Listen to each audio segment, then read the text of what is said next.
ನಮಗೆ ದೇವರು ಕೊಟ್ಟ ದೈವಿಕ ಶಕ್ತಿ, ನಮ್ಮ ಮೇಲೆ ಇರುವಂಥ ದೇವರ ಬಲ, ಇದೆಲ್ಲವೂ ಅಧಿಕವಾಗುವಂಥ ಒಂದು ತಿಂಗಳಾಗಿ ದೇವರು ಮಾರ್ಪಡಿಸುವವನಾಗಿದ್ದಾನೆ. ನಮ್ಮ ಅಧಿಕಾರ ಹೆಚ್ಚಲ್ಪಡುವಂಥದ್ದಾಗಿದೆ, ದೈವಿಕ ಶಕ್ತಿ ಹೆಚ್ಚಲ್ಪಡುವಂಥದ್ದಾಗಿದೆ.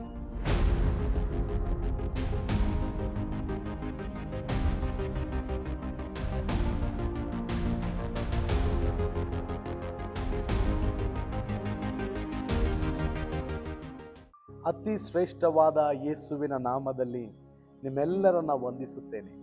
ಪ್ರಿಯರೇ, ಅಕ್ಟೋಬರ್ ತಿಂಗಳು ನಮ್ಮನ್ನು ಬಿಟ್ಟು ಹೋಗಿದೆ.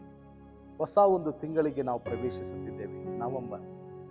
ಪ್ರಿಯರೇ, ಈ ನವೆಂಬರ್ ತಿಂಗಳಲ್ಲಿ ಹೊಸ ಕಾರ್ಯವನ್ನು ಕರ್ತನು ಮಾಡಲು ಇಚ್ಛಿಸುವವನಾಗಿದ್ದಾನೆ. ನಮ್ಮೆಲ್ಲರನ್ನ ಕರ್ತನು ಆಶೀರ್ವದಿಸಲು ಬಯಸುವ ದೇವರಾಗಿದ್ದಾನೆ. ಸ್ವಂತ ಮಗನನ್ನೇ ಕೊಟ್ಟವನು ತನ್ನ ಮುಖಾಂತರ ಎಲ್ಲವನ್ನ ಕೊಡಲು ಶಕ್ತನಾಗಿದ್ದಾನೆ, ಮನಸ್ಸುಳ್ಳವನಾಗಿದ್ದಾನೆ. ಆದ್ದರಿಂದ ಪ್ರಿಯರೇ, ನಾವು ಕರ್ತನ ಕಡೆಗೆ ನೋಡುವವರಾಗಿದೆ. ಈ ನವೆಂಬರ್ ತಿಂಗಳಲ್ಲಿ ಕರ್ತನು ನಮ್ಮ ಮೇಲೆ ಇಟ್ಟಿರುವಂಥ ಪದ್ಧತಿಯು ದೊಡ್ಡದಾಗಿದೆ. ದೇವರು ನಮ್ಮನ್ನ ಕೈ ಬಿಡದಂಥ ದೇವರಾಗಿದ್ದಾನೆ. ಈ ತಿಂಗಳಲ್ಲಿ ನಮಗೆ ಹೊಸ ಒಂದು ವಾಗ್ದಾನವನ್ನ ಕರ್ತನು ಕೊಡುವವನಾಗಿದ್ದಾನೆ. 89ನೇ ಕೀರ್ತನೆ ಅದರ 24ನೇ ವಾಕ್ಯ ಈ ಪ್ರಕಾರವಾಗಿ ಹೇಳುತ್ತದೆ: ಆದರೆ ನನ್ನ ಪ್ರೀತಿ ಮತ್ತು ಸತ್ಯತೆಯು ಅವನೊಡನೆ ಇರುತ್ತದೆ ಮತ್ತು ನನ್ನ ಹೆಸರಿನಲ್ಲಿ ಅವನ ಕೊಂಬು ಎತ್ತಲ್ಪಡುವಂಥದ್ದಾಗಿದೆ. ಹೌದು, ದೇವರ ಪ್ರೀತಿಯು, ದೇವರ ಸತ್ಯತೆಯು ನಿಮಗೆ ಖೇಡ್ಯವು ಗುಲಾಮಿಯೂ ಆಗಿದೆ ಎಂಬುದಾಗಿ 91 ಕೀರ್ತನೆಯಲ್ಲಿ ನಾವು ನೋಡ್ತೇವೆ.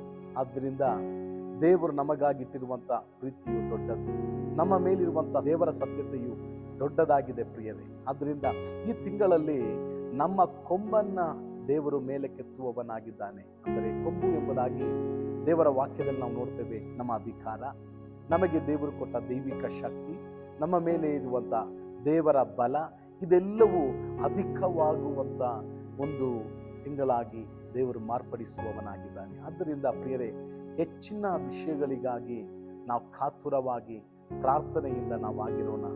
ಈ ತಿಂಗಳಲ್ಲಿ ದೇವರ ಪ್ರೀತಿಯನ್ನ, ದೇವರ ಸತ್ಯತೆಯನ್ನ, ದೇವರ ನಂಬಿಕಸ್ತಿಕೆಯನ್ನ ಹೆಚ್ಚೆಚ್ಚಾಗಿ ನಾವು ಅನುಭವಿಸುತ್ತೇವೆ.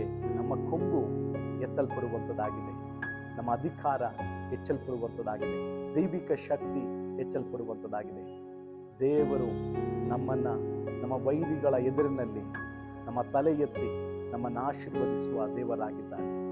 ನಮಗಾಗಿ ಮೇಜನ್ನ ಕರ್ತನು ಸಿದ್ಧ ಮಾಡುವವನಾಗಿದೆ. ಬೇರೆ ಧೈರ್ಯವಾಗಿ ಈ ತಿಂಗಳಲ್ಲಿ ನಾವು ಪ್ರಾರ್ಥಿಸೋಣ, ಧೈರ್ಯವಾಗಿ ಮುಂದೆ ಸಾಗೋಣ. ಕರ್ತನು ನಮ್ಮ ಸಂಗಡ ಇದ್ದಾನೆ.